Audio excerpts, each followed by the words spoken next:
displacement x, velocity v, acceleration a, and time t are related. Let's derive how each term is related to the other. Before deriving the kinematic equations, we have to learn about a, t, and vt graphs. You know that acceleration can change with time and the position of the body. Here, we will deal with bodies moving with constant acceleration. VT graphs help us understand the given problems a little more clearly and solve them easily. Let us look at one interesting aspect of the VT graph. This graph actually helps find the displacement of a body.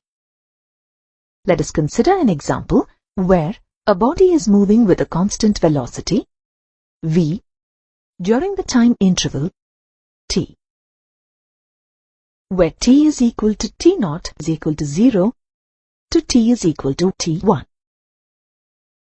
Let us draw the VT graph representing this motion of the body. We get a line parallel to the x-axis. We know that velocity of a body is the ratio of its displacement and the time interval. We can say that displacement is a product of velocity and the time interval. This is the product of velocity v and time interval t1. This is nothing but the product of the height and the length of the rectangle formed when a line is dropped perpendicular to the x-axis. That is, the area of the rectangle. The area under the line up to the x-axis indicates the displacement of the body. The same concept applies to bodies moving with a constant acceleration. In this case, the VT graph will be an inclined line, and the area under this inclined line up to the x-axis represents the displacement. There are three important kinematic equations for uniformly accelerated motion. Let us derive these equations one at a time. The first equation is the relation between initial velocity, v0, final velocity, v, uniform acceleration, a, and time t. The velocity of an object is v0 at t0 is equal to 0 and v at time t. Average acceleration, a dash, is the ratio of the difference between v and v0 and the difference between t and 0. The value of a dash is equal to acceleration when acceleration is constant. By cross-multiplying and rearranging, we get the value of velocity as the sum of v0 and the product of a and t. This is equation 1 of motion.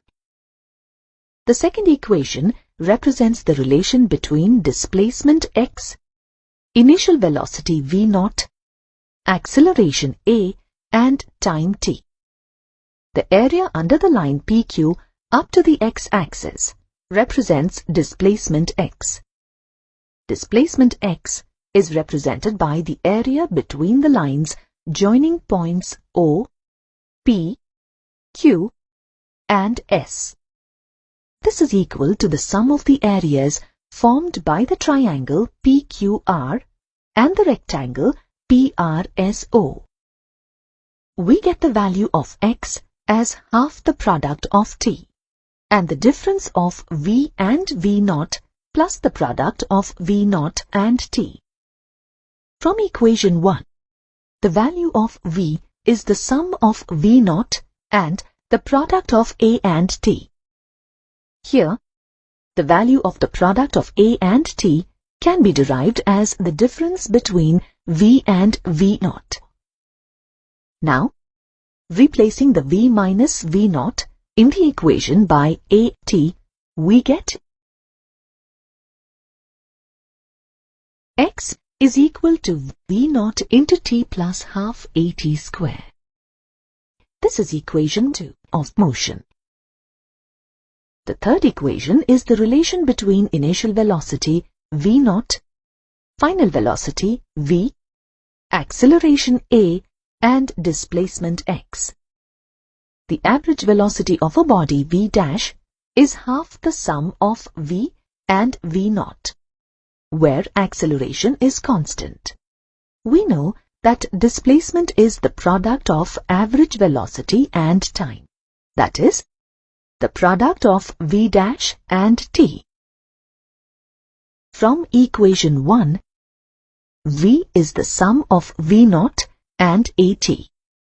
By rearranging the equation, we get time t equal to the ratio of the difference of v and v0 and a.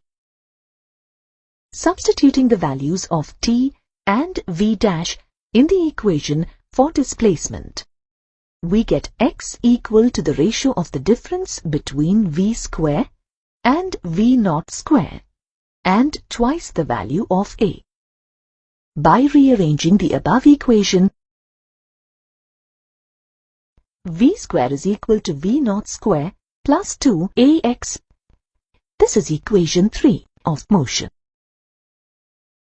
Let's now use calculus to derive the equations of motion that were derived so far using basic mathematics.